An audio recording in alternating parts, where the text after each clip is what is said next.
Live TV, सच सबसे आगे। दोस्तों, मैं बास हफीज हूं। भारतीय जनता पार्टी के अपने एक के बाद एक बीजेपी के खिलाफ होते जा रहे हैं। अब सुब्रमण्यम स्वामी, कद्दावर नेता बीजेपी के सांसद, उन्होंने जो मोर्चा खोला हुआ है बीजेपी के खिलाफ, वो बताता है कि बीजेपी में सब कुछ ठीक नहीं है और बीजेपी की सरकार जो है वो सब कुछ ठीक नहीं कर रही है। लेकिन उससे पहले मैं एक बात आपको याद दिलाना चाहता हूं कि बीजेपी हर विधायक खरीदी के बाद ये कहती थी कि डूबती नाव है कांग्रेस या दूसरे राजनीतिक दल, इसलिए सब लोग साथ छोड़ रहे हैं। जैसे ये खबर भी है कि भाजपा ने कहा डूबती नाव है कांग्रेस, कई विधायक भाजपा में शामिल होंगे। अब यहाँ पर आज ये जो थूक है आसमान की तरफ जो थूका गया है, ये पलट के इनके ऊपर ऐसा आया है कि एक के बाद एक इनके खुद के अपने इनका साथ छोड़ रहे हैं। सुब्रमण्यम स्वामी साहब ने पेट्रोल की बढ़ती कीमतों को शोषण बताया है जनता का। ये देख लीजिए, ये लिखा है, क्विंट ने भी छापा, दूसरे अखबारों ने भी छापा है, जिसमें क्विंट ने लिखा है पेट्रोल 40 रुपए बेचे सरकार, ज्यादा वसूलना जनता का शोषण। सुब्रमण्यम स्वामी जी ने कहा है कि 40 रुपये कीमत होनी चाहिए पेट्रोल की, मोदी सरकार जनता का शोषण कर रही है। ये कोई कांग्रेस ही नहीं है, या कोई ये समाजवादी पार्टी के नहीं है, या ये तृणमूल कांग्रेस के नहीं है, किसी और राजनीतिक दल के नहीं होकर ये खुद बीजेपी के हैं और बीजेपी के राज्यसभा सांसद हैं। बीजेपी ने इनको राज्यसभा के अंदर अपना सांसद बना के भेजा है। इन्होंने कहा है, ये अब भी कहेंगे कि ये सिर्फ विरोध के लिए कह रहे हैं, मोदी के खिलाफ में इसलिए कह रहे हैं कि तो मोदी के अपने हैं, नरेंद्र मोदी जी के अपने हैं, मोदी सरकार का हिस्सा हैं ये, और ये कह रहे हैं। देख लीजिए और भी आगे इन्होंने लिखा है, ट्वीट किया है पूरा का पूरा, जिसका हिंदी अनुवाद है 90 रुपये प्रति लीटर पर पेट्रोल कीमत जनता का सरकार द्वारा शोषण है। पेट्रोल की कीमत 30 रुपये प्रति लीटर है, बाकी 60 रुपये बस हर तरह का टैक्स है। मेरे हिसाब से पेट्रोल ज्यादा 40 रुपये प्रति लीटर कीमत पर बिकना चाहिए। नीचे उनका अंग्रेजी में ट्वीट है, ऊपर हिंदी अनुवाद है। उन्होंने ये कहा, ये अर्थशास्त्री हैं बहुत बड़े, और मैं इनकी और जो बयान सुनाऊंगा तो आप दंग रह जाएंगे इसको सुनकर कि स्वामी जी क्या कहना चाहते हैं आखिर। जो अभी कनाडा के पीएम जस्टिन ट्रूडो ने बोला है, उन्होंने साफ साफ कहा है किसानों के ऊपर अत्याचार हो रहा है भारत के अंदर, ऐसा नहीं होना चाहिए। जिस पर सुब्रमण्यम स्वामी जी ने फिर से बीजेपी सरकार को घेर के कहा है कि कड़ा जवाब देंगे, करारा जवाब देंगे या नहीं देंगे इस टिप्पणी के ऊपर, या उन पत्नियों की तरह भारत की जो होती हैं जो अपने पति का नाम नहीं लेती, वो कह के बुलाती हैं, उनकी तरह बात करेंगे। क्योंकि उन्होंने इससे पहले भी कहा था चीन के मामले के अंदर, जनसत्ता ने छापा भी था, देख लीजिए।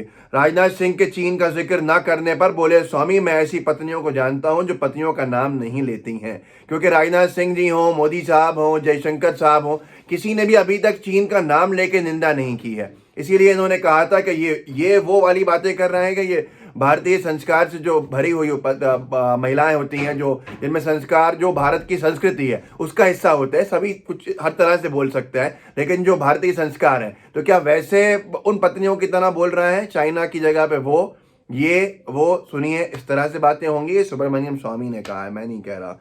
ये देखिए, उन्होंने एबीपी न्यूज के वरिष्ठ पत्रकार आशीष के सिंह ने लिखा कि कोई सीधे तौर पर चीन का नाम नहीं ले रहा। इस पर बीजेपी नेता ने कहा कि पत्नियां अपने पति का नाम नहीं लेती। आप कल्पना कीजिए सुब्रमण्यम स्वामी की बगावत का क्या लेवल है इस वक्त, कि बीजेपी की कश्ती वाकई डूब रही है, जो सब लोग इसका साथ छोड़ रहे हैं। जो बीजेपी हर जगह जाके बयान देती है कि हम इसलिए हमारे पास विधायक आ रहे हैं क्योंकि कांग्रेस की कश्ती डूब रही है। तो अब की कश्ती किसकी डूब रही है? जहां पर शिवसेना ने साथ छोड़ दिया, उसके बाद अकाली दल ने साथ छोड़ दिया पंजाब के अंदर, और उसी कश्ती जो भाजपा की डूबती कश्ती है, डूबती नाव है, उसका साथ हनुमान बेनीवाल ने भी अपनी पार्टी को अलग करके राजस्थान में छोड़ दिया। और अब ये तेवर जो बगावत क्या है वो सुब्रमण्यम स्वामी साहब के है। नीतीश कुमार कब इस ट्रैक पे आ जाएंगे ये पता नहीं चलेगा। उन्होंने फिर से कल दोहराया है अपनी बात को। उन्होंने ये कहा है कि जस्टिन ट्रूडो के बयान के ऊपर, ये देखिए लिखा क्या है, वन इंडिया ने छापा है। स्वामी ने अपने ट्वीट में लिखा है, हमारी सरकार कनाडा के प्रधानमंत्री की ओर से किसान आंदोलन पर की गई टिप्पणी की निंदा करते हुए स्टेटमेंट कब जारी करेगी? क्या हम बयान में कनाडा के पीएम का नाम लेंगे, या फिर जैसे लद्दाख में तनाव को लेकर चीन के लिए किसी हिंदू पत्नी की तरह वो का इस्तेमाल करते हैं वही करेंगे? आप सोचिए, ये कौन कह रहा है?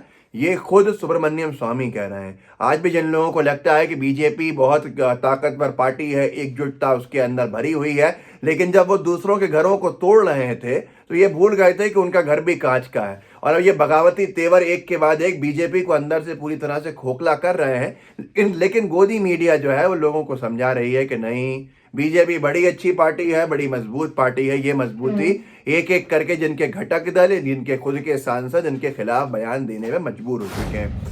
सुब्रमण्यम स्वामी साहब ने तो सीधे सीधे धमकी भी दे दी है। ये कह दिया है कि तमिलनाडु के अंदर क्योंकि बीजेपी ने उनकी पार्टी के जो नेता पुराने आए उनको ठीक तरह से अपनाया नहीं है, अपमान किया है, इसलिए अब बहुत ज़्यादा चांस है कि रजनीकांत की जो पार्टी बन रही है वो उसमें चले जाएंगे सारे उनके कार्यकर्ता। इसके लिए ट्वीट भी किया, अंग्रेजी में ये पढ़ लीजिए कि जब मैंने मर्जर किया 2013 के अंदर तो लोगों को भारतीय जनता पार्टी तमिलनाडु के विंग ने लिया नहीं है।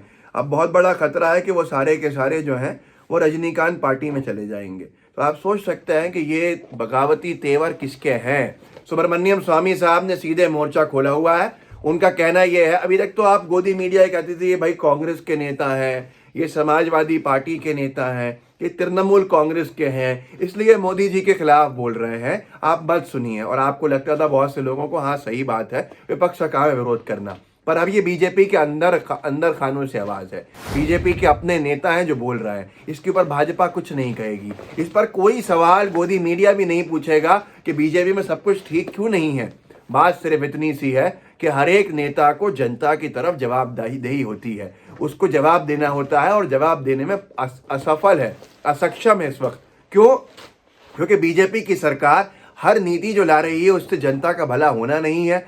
अपने लोगों का भला करने के ऊपर लोग क्या जवाब देंगे, इसलिए संसद सदस्य बीजेपी के भी उनके खिलाफ बयान देने में मजबूर हैं।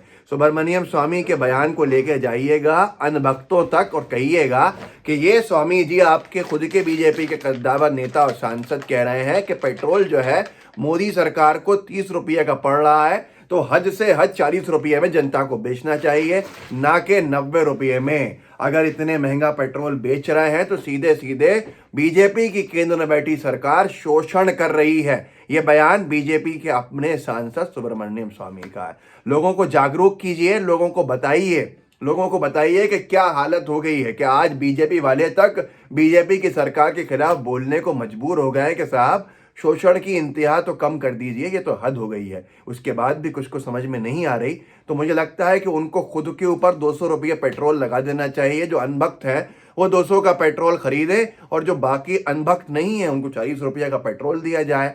ये किस तरह का न्याय है, ये आपको समझ में आता होगा।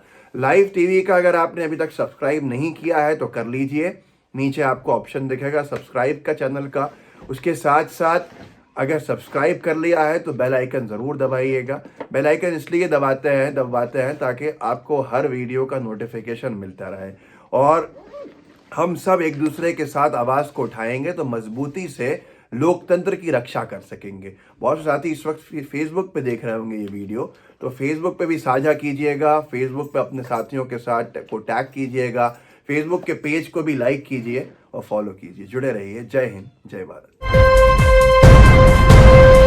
लाइव टीवी, सच सबसे आगे।